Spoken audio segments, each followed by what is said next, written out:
Give them a shot to do what?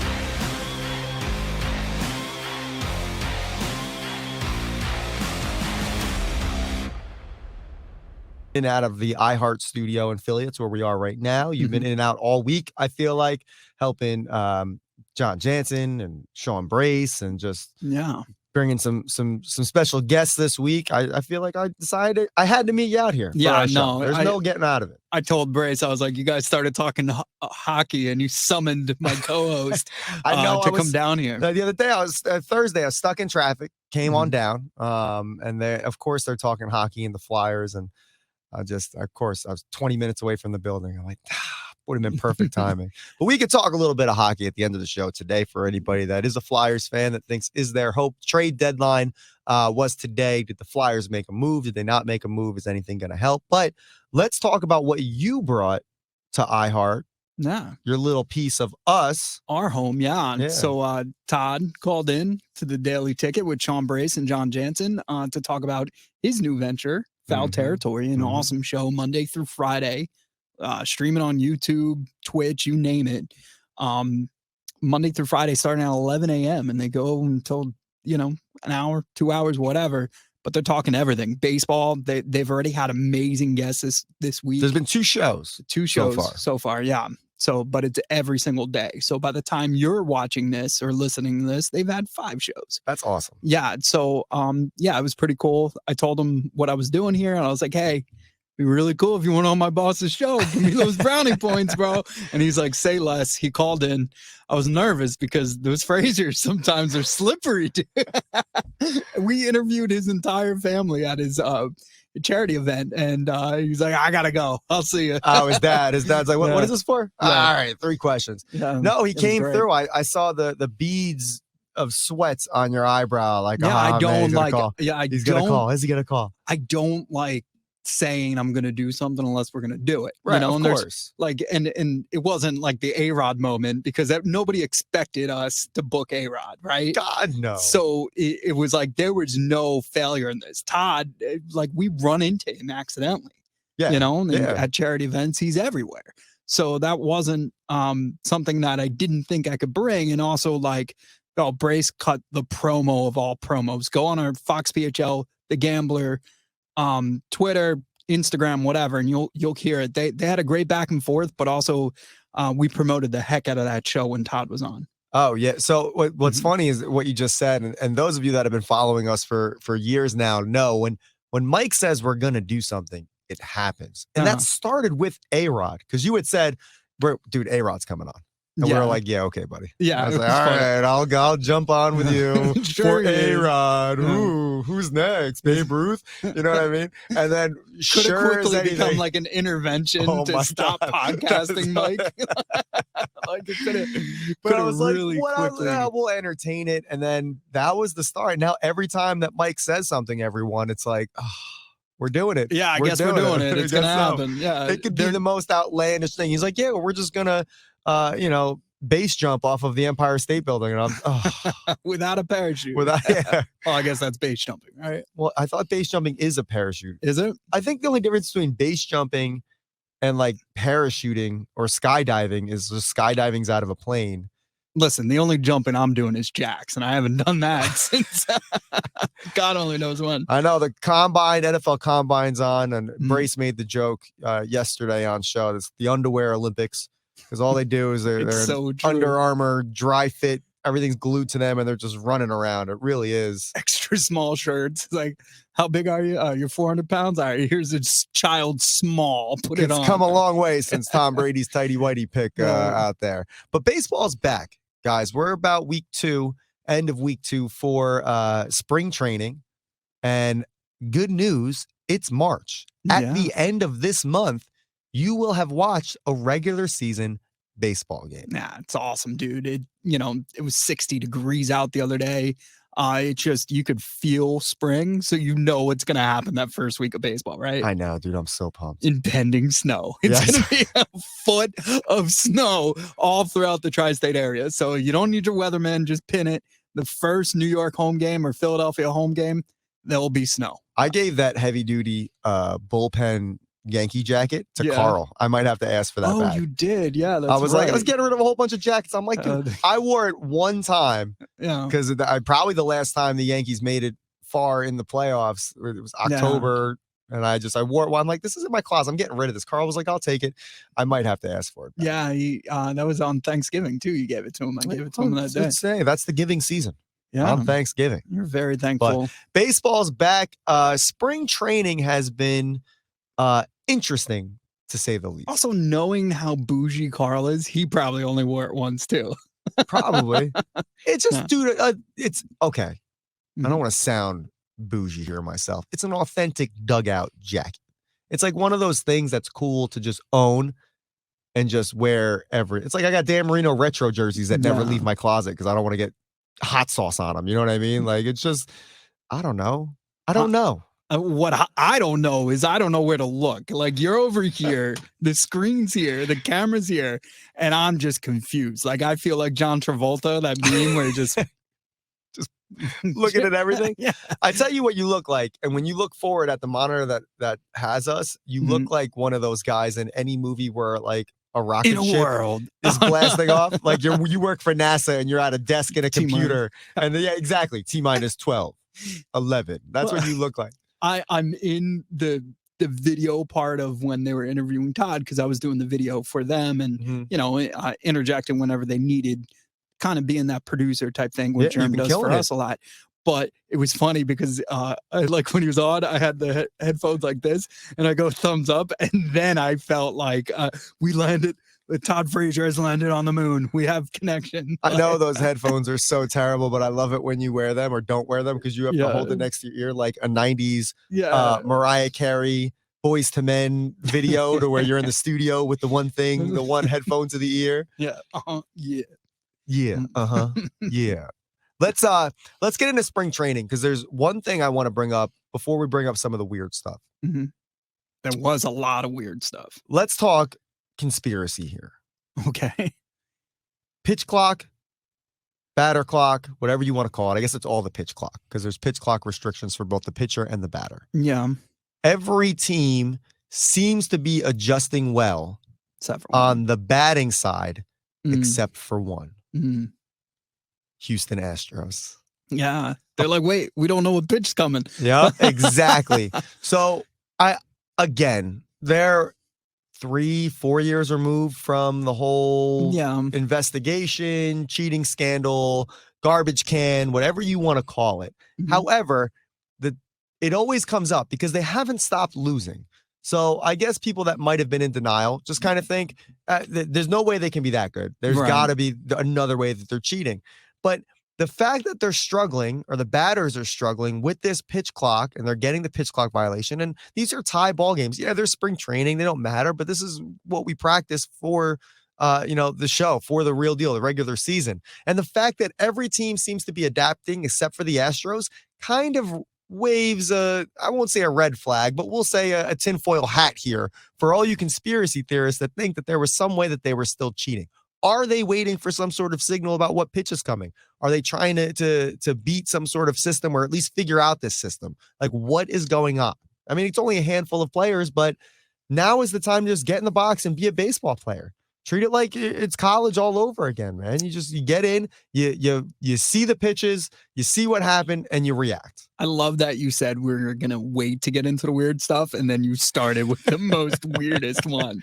Like, well, the no umps and the cat can wait. Yeah, facts, man. I don't know. Like, what I do know is Max Scherzer, his first outing, he was trying to figure out this pitch clock too. How could he use it to his advantage? So he brought it all the way down to like the last second to see if he could throw off batters.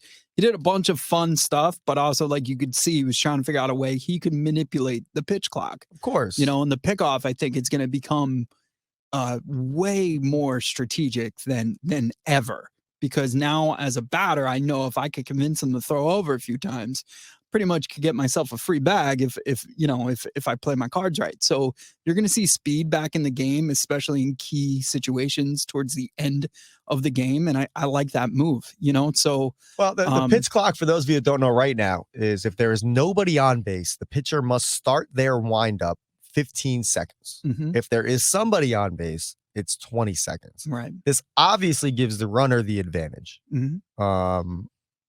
But at the same time, these are these new rules that should help promote more runs, get new viewership, so on and so forth. And it's going to take baseball at least 2 or 3 years to figure this whole ordeal out. Right. Including the umps, if we still have umps in the next 2 or 3 years, if they're not replaced by any sort of AI or robots. But I think the adjustment's going to have to be made. I just thought, out of all the teams to make the adjustment or not make the adjustment, it happens to be the Houston Astros. It's so great. It's just so interesting to me. Other weird things we said we would mention. Apparently, there was a cat on the loose between a Boston-Miami game. It seemed like cats are always on the loose in at least one time in baseball a year. And it's a cat. Who cares? Are they still on Broadway? Cats? Yeah. Were they the longest running show on Broadway? I think they were. Hold on, let me figure this out, because I know so you guys are but longest. When you tell me there's a cat, like that's what I picture, like coming onto the field. And if they are, that's a great promo. The Phantom of the Opera was the longest running Broadway show. Damn it, Andrew Lloyd Webber. Damn you. But I don't know. Is Cats still on Broadway? Did you ever see Cats when it was on Broadway? No. I think I had to see it once in school, like on one of those days where teacher doesn't want to work and they make you watch like a film. So I might have saw a film version, but no, thank God, never. But I've seen enough of the commercials like on TV. Oh my God. Well, they did like one of those live action show video. I don't get it. I don't even think, Cats, March 18th in Philly. Let's go. There you go. Looks like it's on a campus somewhere. Oh, that's great. Miller Theater. I don't know Philadelphia, guys, but if you're around Miller Theater on March 14th or 18th, go see Cats. Go see Cats. Waterbury, Connecticut. If we reach that far, March 4th. That's tomorrow, guys. Cats. Go see Cats. I don't know what they maybe feline AIDS, maybe kind of like a Rent situation to where they tackle it. Who knows? Anyway, what time are we at here? Are we almost? Yeah, you got a couple minutes. All right. So we're going MLB crazy little tinfoil hat conspiracy theory type things. MLB last week released a top 100 players of 2023 list. And lucky for us, and for some Philly fans here, there's at least 8 or 9 players from the tri-state area, or I can't say tri-state, but Philadelphia, New York, and New York that made this list. But check it out. It's major MLB, right? MLB.com. It's the top 100 players. The top 3, though, are 2 players from the same team, and the one team, it doesn't win. The Angels. Yeah. You still got to give them the nod, though. Yeah, but come on. 1 and 3. So you got Ohtani is number 1 ranked for the top 100 players right now. Right. Major League Baseball put out last week. You can argue that maybe Judge should be ahead of Ohtani, but I just think the fact that Ohtani is a pitcher gives him the edge there. Judge is, of course, number 2, the most talked about player in baseball this past offseason with his bajillion-dollar contract. And then it goes right back to Mike Trout for number 3. And I understand that he's been an insane player in the past, but he has slowed down. There's no reason that he should be number 3. I think he's definitely top 100. But what was what did he even finish with last year? He's a 40 home runs in 2022. I know his on-base percentage is just insane. It's like 0.999. So there you have it right there. But half of that is walks. Yeah, but that's because he's being pitched around because his team's trash. Yeah. You know what I mean? So like nobody's doubting the talents of Mike Trout except for Jamal. But other than him, nobody's doubting him. So I like that they're 1 and 2 and right there in the top 3. But enough's enough. Like trade these players, get them onto winning teams. Or pay them an insane amount of money to be like, hey, you're never gonna win, but we love you. Yeah. So that's how I feel. I don't know. What I do know is it's exciting because all of our ball clubs have great owners that spend, whether it's Philly, the Bronx, or Queens. And, obviously they're spending it the right way. Oh, absolutely. And all three teams you're going to see right at the top again. And going down this list, guys, don't worry, Philly. You got Trey Turner at number 11. Bryce Harper's all the way down at 17, probably due to the fact that he's injured. But still, 17 out of 100. I mean, come on. And he's scheduled to return. All-Star break. All-Star break. That's right. He's returning to spring training this week. So, like, just to see the club. David Wright did that too, but he can never move again. So the man has no spine. There we go. Lindor's 21. You got JT, Philly 29. So there's some good representation of Philly in both New York teams, without a doubt, for this. David Wright also has zero body fat, but in the way that you're like, are you okay, dude? You know what I mean? Like, it was very scary. I'm happy he's there. Such a great man. I hope I wish him nothing but the best. I wish I was in his health and not his back condition. But other than that, he's got me on almost every other body part. But you want to take us to our first break? Yeah, guys, check out the MLB Top 100 Players right now. Find out where your player stands. Make some arguments. Hit us up on social media. We're going to take a short break. When we come back, it's a tinfoil hat kind of day. You will hear about Aaron Rodgers some more. He went on some no-name podcast. He talked about the darkness. He talked about his poops. He talked about what he ate. And the media is just eating all of this up. You're going to hear about that next. This is The Divide Live on Fox Sports The Gambler. And we are back, everybody. Don't forget to check out our socials, The Divide Live on Instagram, Divide Live on Facebook. Check out dividelive.com or good old-fashioned giveusashot.network.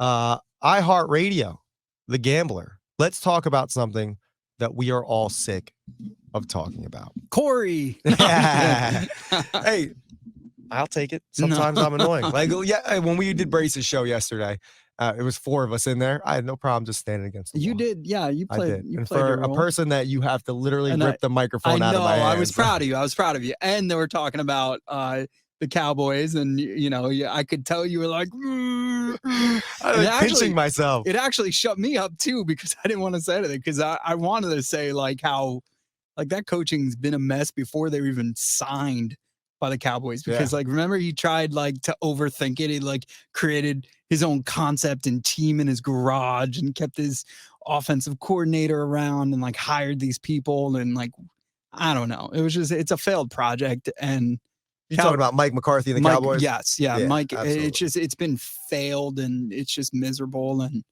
it sounds like it's getting worse. Well, there's a lot of things getting worse. And I could tell you that Aaron Rodgers is getting worse. No. Everybody is sick of hearing about this.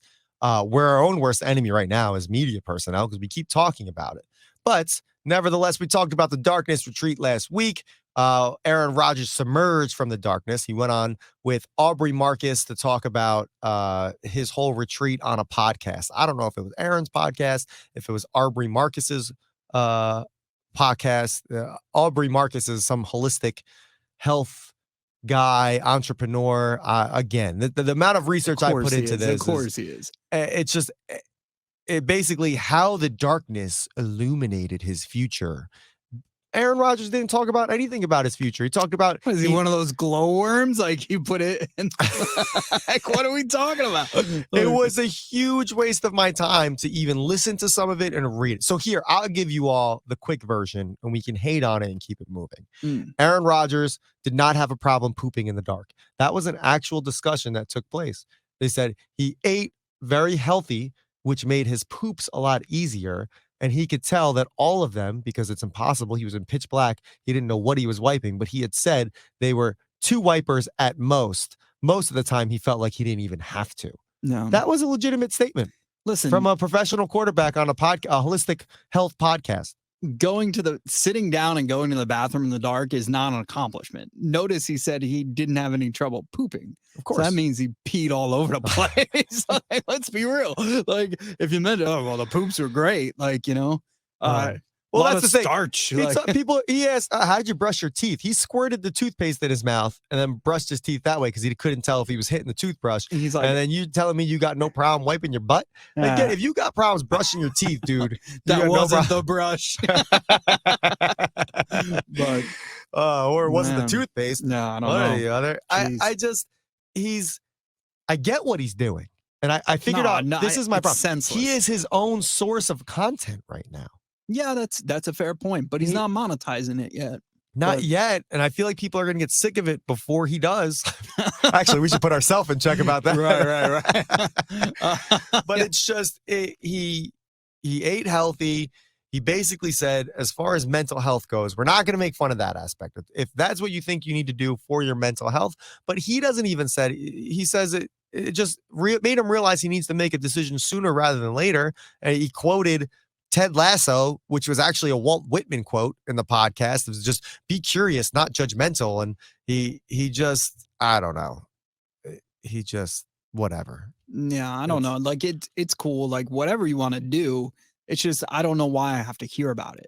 You know what I mean? Like, it's like so many other players are doing some crazy stuff. Like you heard, like Peyton Manning went to Germany and got a new neck. You know what I mean? Like there were situations like that. And I get that being newsworthy, but like, I don't need to hear about it. Like, unless you want me to hear about it. And I feel like Aaron wants us to hear about it. And he wants you to hear about everything. Not only did he cover his retreat, he talked about life after football. Like, what would you do? Mm-hmm. He a billion times he's just said how smart he was. He said, I'm quote, I'm athletic, but I'm also super smart. Mm-hmm. I've never wanted to be just a football player because I'm a smart guy who went on Jeopardy and won.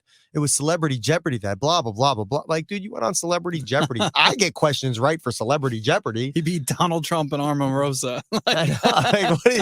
And don't get me wrong, it's an accomplishment. I'm sure you're a smart individual, but come on, man. I mean, just what are we doing here? Dumb people normally have to tell you they're smart. That's fair. That's what I've figured. That's fair. They got to convince you that you're smart. I'm not calling him dumb by any means. I'm sure he is smart, but no, I'm challenging him. I think Jeopardy. I think he's just trying to basically make excuses for something else that he's just basically, in my mind, he told me that football's over, or if he does extend it one more year, then it's going to be 1 year and it might not even be a good year of football.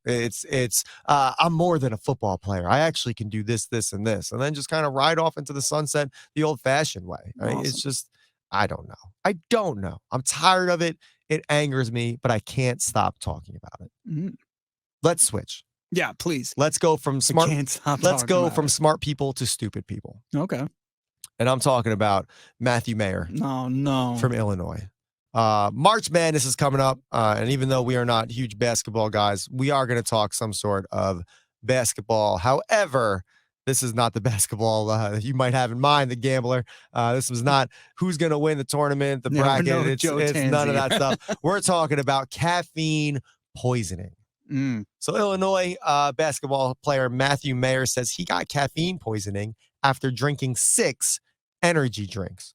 Those energy drinks just happen to be Monster energy drinks. Oh, man. Those Monster drinks, one can of Monster has 160 milligrams of caffeine. And what's a cup of coffee? About 80 to 100. For one, I think it's 1 6-ounce cup of coffee. Hold on a second. Look right here. In an 8-ounce cup of black coffee, 80 to 100 milligrams of caffeine. So if you're doing the math, anybody that's really good at math at home, 16-ounce, 160 milligrams of caffeine. He had 6 of those. That's 960 milligrams throughout the entire day. That's more than double of what the FDA recommends as a, quote, healthy dosage. Now, depending on the person, caffeine's a drug. It really depends on how much caffeine you drink. Life-threatening doses are around 10 to 14,000 milligrams. So was he in any serious danger? Less than 1,000 milligrams? Absolutely not. You have to drink 10 times the amount that he drank. So if he drank 60 of those drinks, then he could possibly die. However, he had hangover symptoms. He felt horrible. And at that point, your adrenals are working overtime. I mean, your kidneys are not happy with you. And apparently neither is your team if you're getting caffeine poisoning. Look, you thought you were coming to talk sports. You're talking health right now. You should just cut this up. What happened? In class. I blacked out. What happened? It's just, this is a college kid thing, Fox News. This is where I pulled this from. Now I could have pulled it from any news outlet. I don't know why I pulled it from. It's whatever link I clicked first. We know who Corey's voting for. It's whatever. Tucker Carlson. No. This is whatever. Our next guest. This is whatever link I clicked first. but it's here. Hold on, let me click on the Yahoo Sports one. Maybe that one would be a little bit. He went on a video game binge. Yeah, that makes sense. It's Yeah. probably sleep deprived. It's probably everything. I don't know. I'm trying to cut back on my caffeine, and when I read this article, I put down the coffee. I honestly did. I was like, you know what? But I woke up at 5 a.m. today, and I've been going all day long. So it's like I should have probably drank that coffee. Dude, I tell you, man. So I don't know, but what I do know is it's crazy. I'm glad he shared it, like as opposed to just saying, "Oh, I was sick." Maybe it will help people realize, like, hey, you're gonna have a heart attack. Like, you can't consume that much on a consistent basis and not, like you said, have bad kidneys or something like that. Yeah, that's pretty much it. Drink less. I'm telling you though, caffeine. Kudos to Mayer though. His actions did not cost him any playing time. Illinois is still projected to be in the NCAA tournament. Of course. And he averages 13 points, 5-6 rebounds, so he contributes to his team. Just lay off the video games, man, and lay off the caffeine. God damn. God dang. God damn. All right. Let's take a quick break. Coming up next, we are going to get into a little hockey Philly, what you missed at the trade deadline, what you didn't miss. Should there be a fire sale, dumpster fire, whatever you want to call it. And I have to say, the East is going to win. Beast of the East. The Beast of the East. Anybody from the East, nobody from the West can even compare here. Check it out next. This is The Divide Live on Fox Sports The Gambler. And we are back, everybody. Final segment here. We were covering it all. We had a little bit of, I don't even know if you call it basketball talk the last segment. We were talking more caffeine and health risks of a college kid. But a little bit of baseball, a little bit of football. We're about to get into some hockey. I mean, what else could we be missing? Yeah, so I want to go back to, like, we talked about a bunch of crazy stuff that happened on spring training, but those umpires walking off, because oh my God, I don't know if you've seen the video. If you haven't, go look at it after you listen to our show, or do it while you're streaming our show. But it's not a normal game where they just get to go down into the tunnel and leave. It's a spring training game. Let's recap. So those of you listening at home, spring training game. It's the Pirates and Baltimore. Yeah, Pirates and Baltimore are playing. I want to say whoever was winning, it was like a 7-4 game. It was top of the ninth. 3 outs happen. Any situation, ball game over. The Pirates had asked the umps. They said, "Hey, can we play a bottom of the ninth?"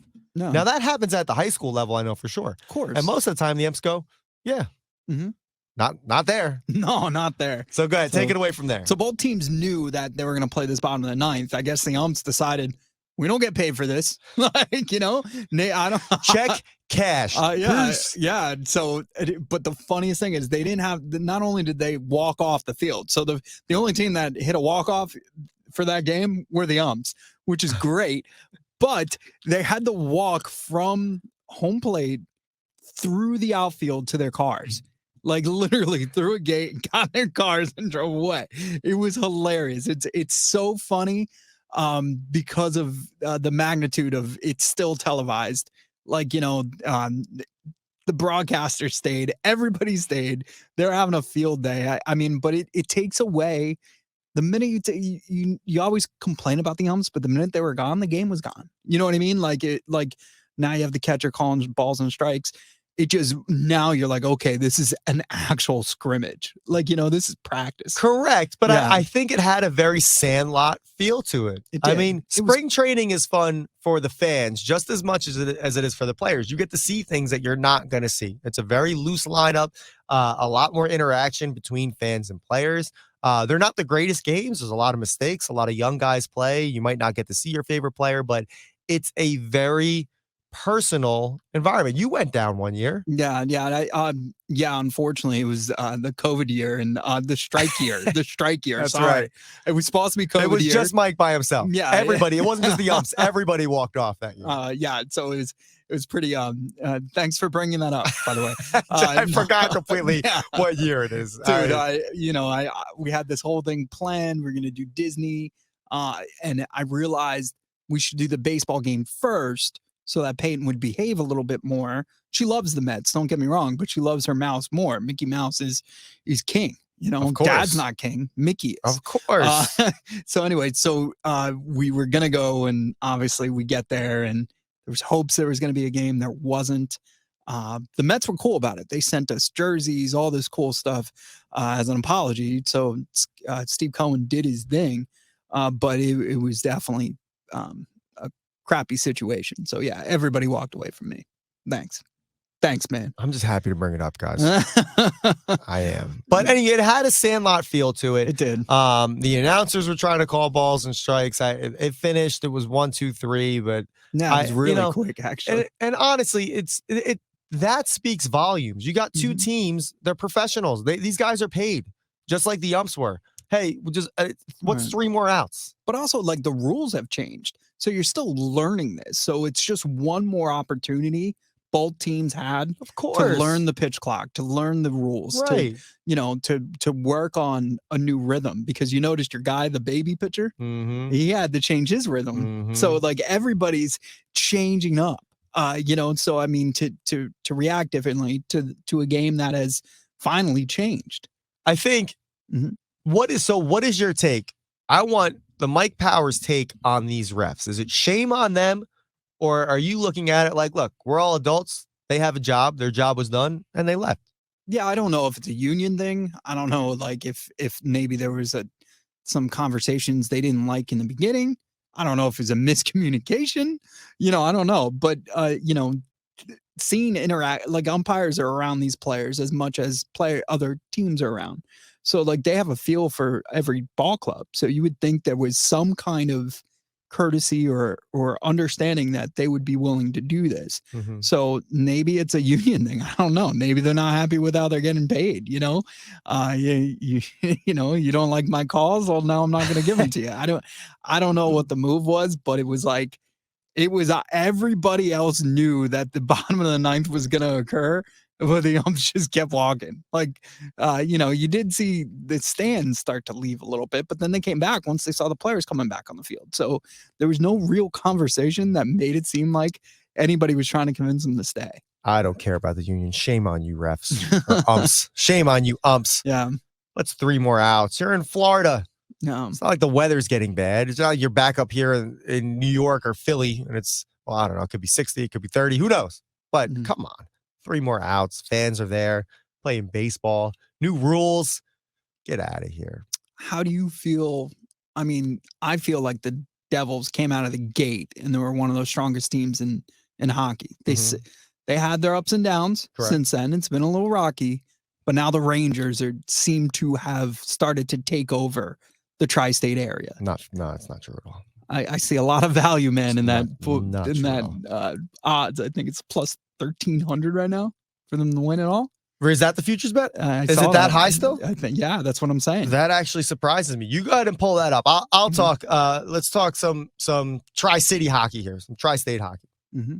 Even though we keep saying tri-state, but did you know that the tri-state is actually Connecticut, New York? I did not know that because I'm an idiot. But I thought it was Pennsylvania. I think it is. It's still a tri-state. It is. Yeah. Anyway, so we're gonna talk Flyers, Devils, and Rangers. We're all in the area here. We'll save the best for last. So let's just get into Philly. We're gonna rip off the Band-Aid right now.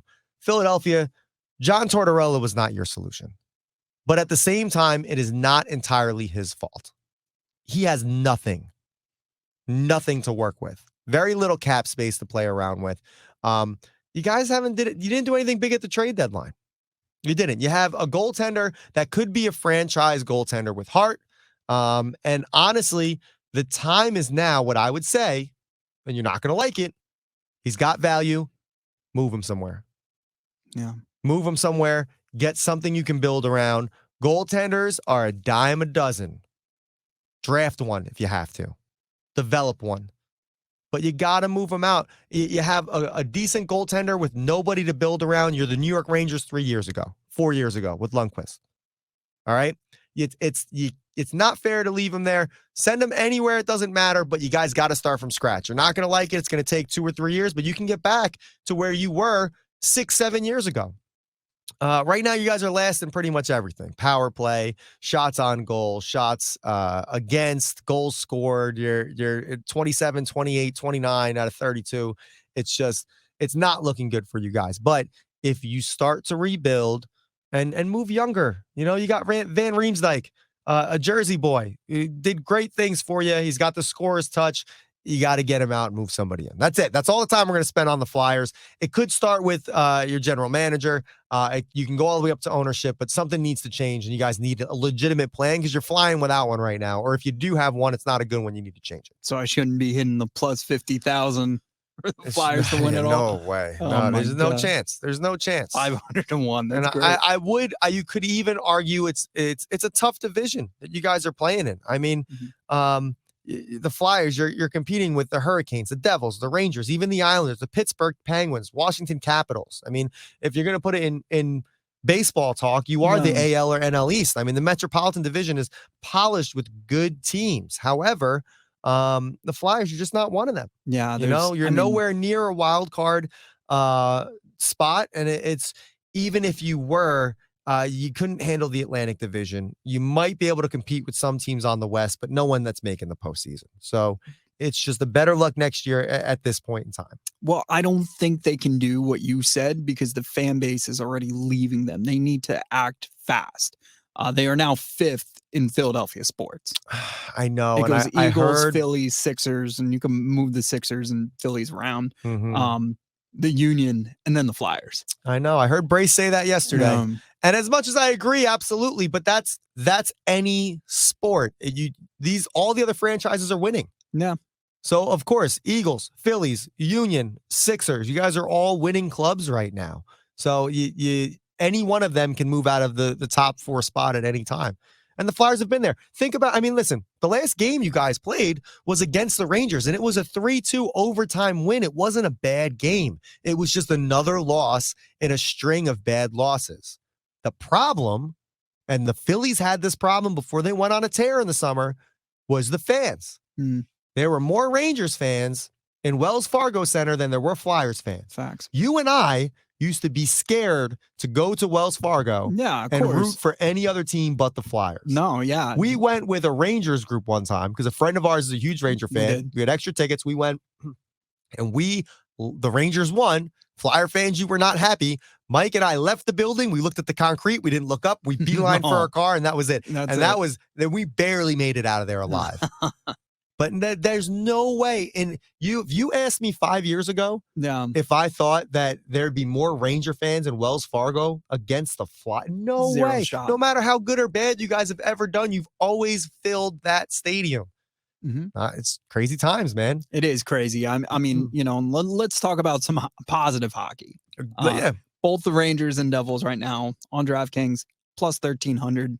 Great values for both teams. Absolutely.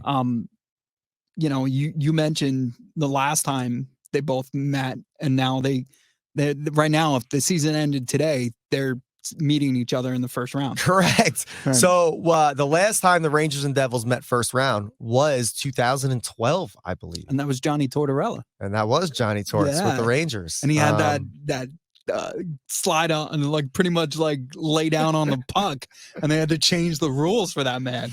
I'm telling you, I like Torts. Torts is the type of coach. He's not a young player's coach. No, he's not. He's a passionate coach. He will fire you up. He will motivate you. He is not a developer's coach. He's not like Lindy Ruff from the Devils. Lindy wanted a young team. He was excited for a young team. And in the last 2-3 years, look what he's done with the Devils. Just everybody's contributing on the New Jersey Devils right now.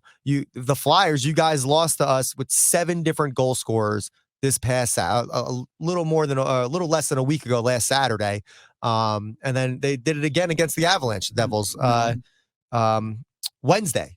Wow. 7 goals again against Colorado, who's a tough team out of the West. So the Devils are just firing on all cylinders. And in that conversation is not Jack Hughes. So it's good to know we can do it without him contributing. Now, of course, he's the bread and butter, and he's carried us most of the season, along with Vitek Vanacek, our backup goaltender that has carried us all year. Every time I hear VTech, Vanacek, I think you're about to plug like a product.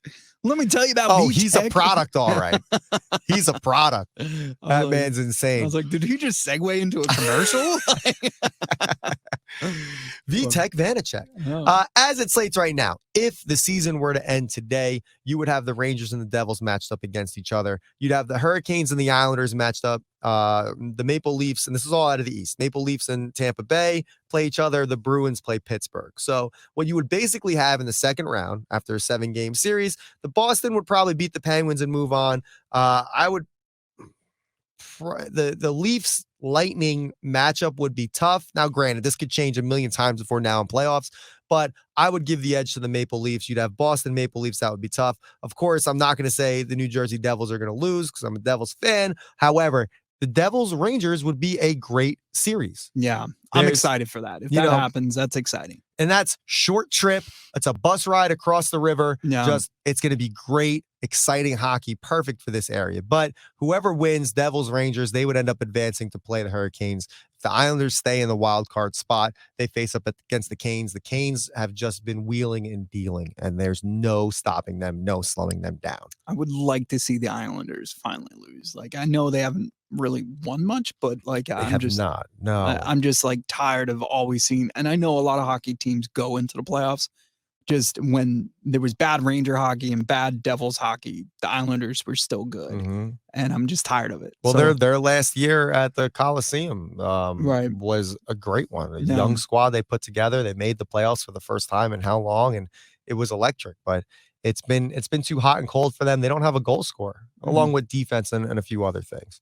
And if you look to the West, guys, if any of you on the West Coast are looking, it's just you have the Oilers, who's number one in goal scoring, would probably end up giving the Knights a run for their money.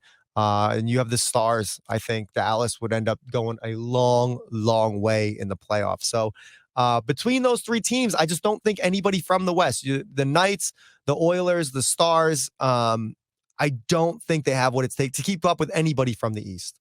I think it would be a battle, but no matter what, it would be interesting. I will say, even though the Oilers have firepower, you're talking number one, I think, in the league for goals scored for. They're also, I think, 15th or 16th in goals scored against. So they could be 20th. So as much as they can score goals, I think they average 3-4 goals every game. They're only doing that out of necessity, because they can't shut anybody down. They got no defense. Well, we could shut this down. Let's shut it down. That's Look at this. goal. I'm sorry. That was the Corey segment. So Corey Talks Hockey segment. That's what it is. All right, guys. Thanks for sticking with us. Check out our socials once again. We will be right back with you next week, same time. This was The Divide Live on Fox Sports The Gambler.